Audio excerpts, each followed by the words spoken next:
अगर आप अपने जीवन में कुछ नया सीखना चाहते हैं, तो हमारे इस वास्तु सागर चैनल को जरूर सब्सक्राइब करें। दोस्तों, हम लोगों को हमेशा लगता है कि पुण्य कर्म करने वालों को स्वर्ग की प्राप्ति होती है तथा पापी नीच क्रूर लोगों को नर्क में जाना पड़ता है, लेकिन आप गलत है। इस कहानी के माध्यम से हम आपको बताएंगे कि स्वर्ग में जाने का असली हकदार कौन है और वह कौन से कम है, जिससे आपके सारे कष्ट और पाप समझा हो जाते हैं। तो चलिए जानते हैं। इस पवित्र कथा के माध्यम से दोस्तों, एक बार धरती लोक पर 4 व्यक्तियों की मृत्यु एक साथ हुई थी। वे सभी लोग विचारों में अलग अलग और अलग अलग प्रदेश के रहने वाले थे। केवल संयोग से ही उन चारों का अंत एक ही समय पर हो गया।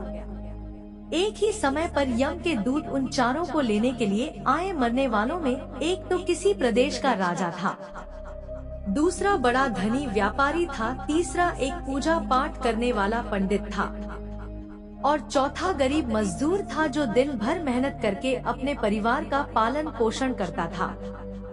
चारों की आत्माओं को लेकर यमदूत मृत्यु के देवता धर्मराज की सभा में पहुँचे। चारों उनके सम्मुख जाकर खड़े हो गए। वे सोच रहे थे कि कौन स्वर्ग में जाएगा और कौन नरक में। यमराज अपने आसन पर विराजित नहीं हुए, उससे पहले ही चारों आपस में बातचीत करते हुए स्वयं को ही स्वर्ग का मिलना चाहिए यह के होने लगे। सबसे पहले राजा कहने लगा, देखो, मुझे तो धर्मराज पक्का स्वर्ग में ही भेज देंगे, क्योंकि मैं एक विश्व विख्यात राजा हूँ। मैंने अपने अनेक सत्कर्मों से धरती लोक पर अपना खूब नाम कमाया है। चारों तरफ लोग मेरे अच्छे कर्मों की चर्चा करते हैं। कभी भी कोई मेरे द्वार से खाली हाथ नहीं गया। जो भी आया मैंने उसे इतना दिया कि वह जीवन भर मेरा नाम नहीं भूल पाएगा। हर तरफ मेरे नाम का यशोगान हो रहा है। मेरे द्वारा लुटाए गए दान से लाखों लोगों को खाने को अन्न मिला, रहने को आश्रय मिला। इसलिए मेरे कर्मों को देखते हुए धर्मराज मुझे पक्का ही स्वर्ग में भेजेंगे। मित्रों, राजा की बात सुनकर वह धनी व्यापारी कहने लगा, है भाई, मैंने तो पृथ्वी पर रहकर खूब धन कमाया और उसे धन से मैंने लाखों लोगों की सहायता की है। मैंने अपनी कमाई का 11वां हिस्सा सदैव दीन दुखियों की सहायता में उपयोग किया है।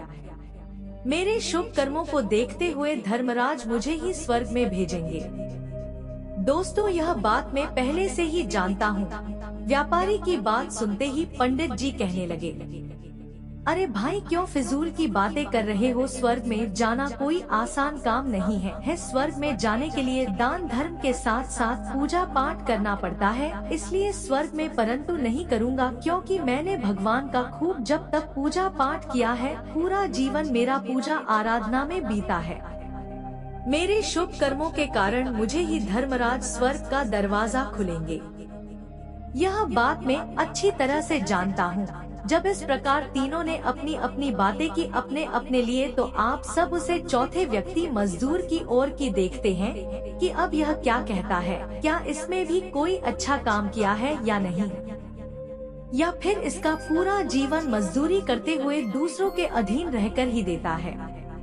मजदूर उन सब की बातों को चुपचाप नीचे नजरें झुकाए खड़ा सुनता रहा और वे तीनों बड़े गर्व से अपनी प्रशंसा में झूठे थे। तभी धर्मराज अपने साथी चित्रगुप्त के साथ दरबार में हाजिर होते हैं। चित्रगुप्त के हाथों में एक मोटी सी किताब थी, जिसमें समस्त प्राणियों के कर्मों का लेखा जोखा लिखा था। धर्मराज अपने आसन पर विराजमान होते हैं।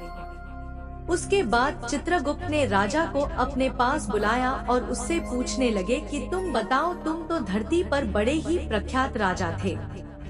तुमने अपने जीवन में कौन कौन से शुभ कर्म किए हैं तथा कितने लोगों को दुख दिया है, कितने लोगों का भला किया है। ने अपनी पुस्तक में देखकर यह फैसला करूँगा कि आप स्वर्ग में जाने के अधिकारी हैं या नहीं। तब बड़े गर्व के साथ राजा अपने कर्मों को बताता है। हे भगवान, मैं एक बहुत बड़े राज्य का स्वामी था। मेरा राज्य बड़ा ही समृद्ध और खुशहाल था। मेरे राज्य में दिनहीन गरीब लोग बहुत ही कम थे। सब मेरी छत्रछाया में बड़े आनंद के साथ जीवन यापन कर रहे थे। मैंने अपने राज्य के लोगों को किसी चीज की कमी नहीं होने दी। मैं हर भूखे को भोजन मिलता था। लाखों की धन मोहरें उन्हें रोज दान में दी जाती थी। प्रजा के लोग मुझसे बहुत खुश रहते थे दिन रात में, यही मेरे जीवन के अच्छे कर्म है। राजा की बात सुनकर चित्रगुप्त ने अपनी पुस्तक उठाई और उसमें देखने लगे। पुस्तक में देखकर उन्होंने राजा को बताया कि तुम जो खा रहे हो वह सर्वथा सत्य है। तुमने अपनी प्रजा को बहुत दिया है, परंतु इसके साथ साथ तुमने बहुत बड़ा अपराध भी किया है। तुमने अपनी राज्य की सीमा को बढ़ाने के लिए जितने युद्ध लड़े हैं, उन युद्धों में हजारों लाखों की संख्या में सैनिकों ने अपनी जान गंवाई है। उन सब की मृत्यु का कारण तुम बने हो। उनके परिवारों को, उनके बच्चों को अनाथ करने वाले तुम हो, उनकी स्त्रियों को विधवा बनाने वाले भी तुम हो, उनकी माँ की गोद भी सुनी करने वाले तुम हो। तुमने अपने ही सैनिकों के हजारों परिवारों को घर दुख दिया है। युद्ध लड़कर राज्य बढ़ाने से अच्छा था कि तुम अपने पड़ोसी देशों से मित्रता करके उनके साथ व्यापार बढ़ते, आपका राज्य तब भी समृद्ध और संपन्न रहता। तुमने अपनी प्रजा को नहीं, सैनिकों को सुर्खी बनाया है, इसलिए तुम स्वर्ग के अधिकारी नहीं हो। यह बात सुनकर राजा चुपचाप पीछे हो गया। उसके बाद चित्रगुप्त ने व्यापारी से पूछा, आपने धरती पर कौन कौन से अच्छे कर्म किए हैं? साथ ही कमेंट बॉक्स में श्री नारायण जरूर लिखें। तब व्यापारी कहता है, हे भगवान, मैंने धरती पर जितना धन कमाया उसका 11वां भाग अच्छे कामों में लगाया। लाखों लोगों को भोजन कराया, कई आश्रमों को दान दिया है, कई बेघर लोगों को अपने ढंग से भर दिया है, कई शहरों में मंदिरों का निर्माण कराया है, कई जगह पर धर्मशालाएं बनवाई है, प्रत्येक तीर्थ में भंडारे करवाए हैं। यही मेरे जीवन के अच्छे कर्म है। व्यापारी की बात सुनने के बाद चित्रगुप्त ने अपनी पुस्तक खोली, जिसमें उसके जीवन के सारे अच्छे बुरे कर्म लिखे हुए थे। चित्रगुप्त ने बताया कि देखो, तुम कहते हो वह सत्य है। तुमने धरती पर खूब दान धर्म किया है, पर तुम्हारा बात यह है कि तुमने धरती पर जो दान धर्म किया है वह तुमने उस पैसे से किया है जिसको कमाने के लिए तुमने बहुत झूठ बोला है, बहुत ठगी की है, कई चीजों में मिलावट करके बेचा है, नकली चीजों को असली के दामों में बेचा है, कितने व्यापारियों को रास्ते से हटाया है। तुम इन कर्मों से अनजाने में कितने लोग बीमार होकर मार गए, कितनों ने आत्महत्या कर ली, कितनों की मेहनत का पैसा तुम्हारे पास चला आया। उन सब लोगों की दुआएं तुम्हारे साथ हैं। तुमने जो कुछ भी अच्छा काम किया है वह कम शून्य होता है, इसलिए तुम्हारे पास भी तुम्हारा कोई शुभ कर्म नहीं है। तुम स्वर्ग में जाने के अधिकारी नहीं हो। चित्रगुप्त की बात सुनकर व्यापारी भी बड़ा उदास होकर पीछे हो गया। उसके बाद पंडित जी को आगे बुलाया और पूछने लगे, तुमने अपने जीवन में कौन सी अच्छे कर्म किए हैं? तब पंडित जी कहते हैं, हे भगवान, मेरा पुण्य यह है कि मैंने हजारों लोगों को ज्ञान दिया है, हजारों यज्ञों का अनुष्ठान को संपन्न कराया है, हजारों के घरों में पूजा पाठ कराया है, दिन रात मैंने ईश्वर का जप तप किया है, हजारों कन्याओं का विवाह कराया है, लाखों पिंड दान श्राद्ध कराए हैं, अनगिनत लोगों को मार्गदर्शन किया है।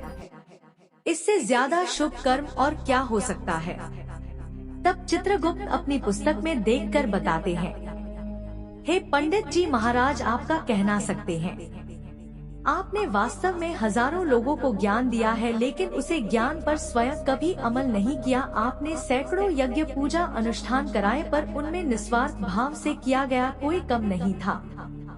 तुम हमेशा से धन के लालची रहे हो, इसलिए तुम स्वर्ग में जाने के अधिकारी नहीं हो। अब तो उदास होते हुए पंडित जी भी पीछे हो गए। अब बचा केवल मजदूर इंसान। यह देखकर बड़ा हैरान था कि अब तक वह जिनको इतना महान समझ रहा था, उनमें से कोई भी स्वर्ग का अधिकारी नहीं रहा। तुम्हें कैसे स्वर्ग में जा सकता हूँ? मुझे तो स्वर्ग की कल्पना भी नहीं करनी चाहिए, क्योंकि मैं तो कभी पूजा पाठ जप तप या दान करने के लायक भी नहीं था। तो शुभ कर्म कहाँ से करता? मैं तो मेहनत मजदूरी करके सारे जीवन अपने परिवार का भरण पोषण करता रहा। वह मजदूर ये सब बातें सोच ही रहा था। इतने में ही चित्रगुप्त ने उसे भी आवाज लगा दी और उससे पूछा, किंतु वह मजदूर तो पहले से ही कहने लगा, भगवान, मैंने धरती पर एक गरीब के घर में जन्म लिया था, दान हवन पूजा पाठ करने के लायक ही नहीं था, तो मैं शुभ कर्म कहाँ से करता? मैं तो अपने परिवार का पोषण बड़ी मुश्किल से कर लेता था। मैं जानता हूँ भगवान कि मैं स्वर्ग में जाने का अधिकारी नहीं हूँ। मैंने धरती पर भी नरक भोगा है और आगे भी नरक में ही जाने की हैसियत है। किंतु हे प्रभु, यहाँ पर भी मेरी एक इच्छा है। मैं स्वर्ग में तो नहीं जा पाऊंगा, लेकिन मैं एक बार स्वर्ग को अपनी आंखों से झांक कर देखना चाहता हूँ। इससे अधिक मेरी कोई इच्छा नहीं है, क्योंकि मैंने ऐसा कोई कमी नहीं किया है जो कुछ देर के लिए ही मुझे स्वर्ग में पहुँचा दे। मजदूरी के बाद लोगों की सेवा के लिए मेरे पास समय नहीं बचा पाता था। बचा हुआ समय मैं अपने बूढ़े माँ बाप की सेवा में लगा देता था। उनके लिए उन्हें खिलाता पिलाता, उनके वस्त्र बदलता, यही मेरी दिनचर्या थी। मुझे तो मंदिर में जाने का भी अवसर नहीं मिलता था। तुमने अपने ही सैनिकों के हजारों परिवारों को घर दुख दिया है। युद्ध लड़कर राज्य बढ़ाने से अच्छा था कि तुम अपने पड़ोसी देशों से मित्रता करके उनके साथ व्यापार बढ़ते, आपका राज्य तब भी समृद्ध और संपन्न रहता। तुमने अपनी प्रजा को नहीं, सैनिकों को सुर्खी बनाया है, इसलिए तुम स्वर्ग के अधिकारी नहीं हो। यह बात सुनकर राजा चुपचाप पीछे हो गया। उसके बाद चित्रगुप्त ने व्यापारी से पूछा, आपने धरती पर कौन कौन से अच्छे कर्म किए हैं? साथ ही कमेंट बॉक्स में श्री नारायण जरूर लिखे।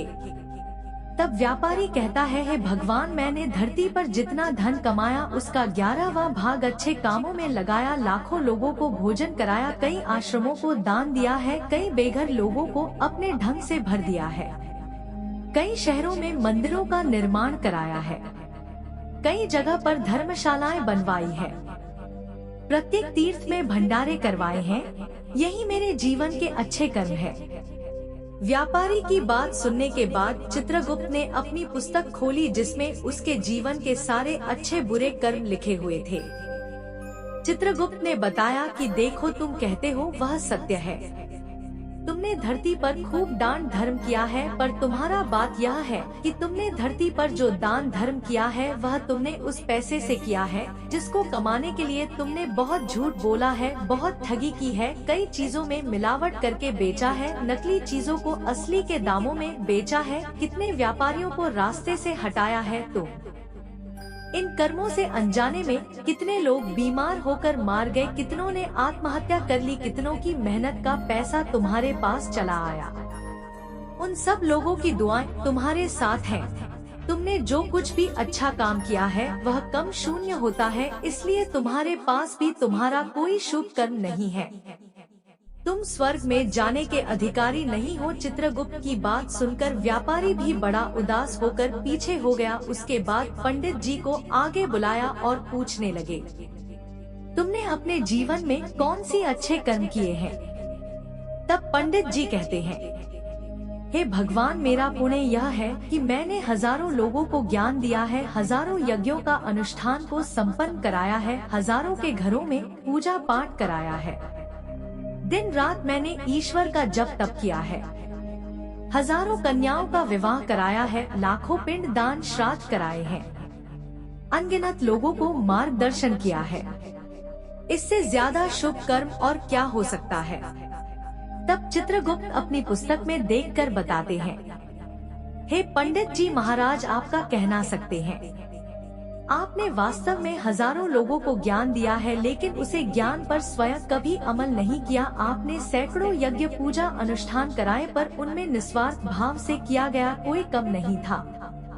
तुम हमेशा से धन के लालची रहे हो, इसलिए तुम स्वर्ग में जाने के अधिकारी नहीं हो। अब तो उदास होते हुए पंडित जी भी पीछे हो गए। अब बचा केवल मजदूर इंसान। यह देखकर बड़ा हैरान था कि अब तक वह जिनको इतना महान समझ रहा था, उनमें से कोई भी स्वर्ग का अधिकारी नहीं रहा। तुम्हें कैसे स्वर्ग में जा सकता?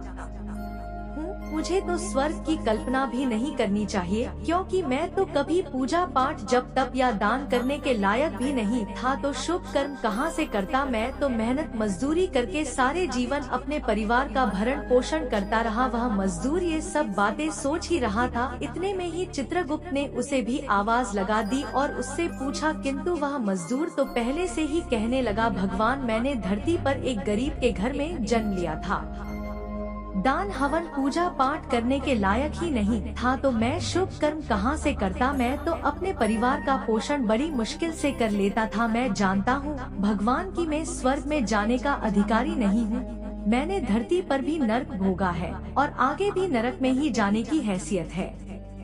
किंतु हे प्रभु, यहाँ पर भी मेरी एक इच्छा है। मैं स्वर्ग में तो नहीं जा पाऊंगा, लेकिन मैं एक बार स्वर्ग को अपनी आंखों से झांक कर देखना चाहता हूँ।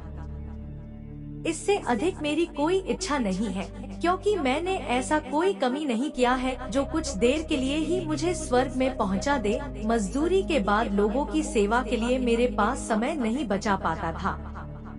बचा हुआ समय मैं अपने बूढ़े माँ बाप की सेवा में लगा देता था। उनके लिए उन्हें खिलाता पिलाता, उनके वस्त्र बदलता, यही मेरी दिनचर्या थी। मुझे तो मंदिर में जाने का भी अवसर नहीं मिलता था।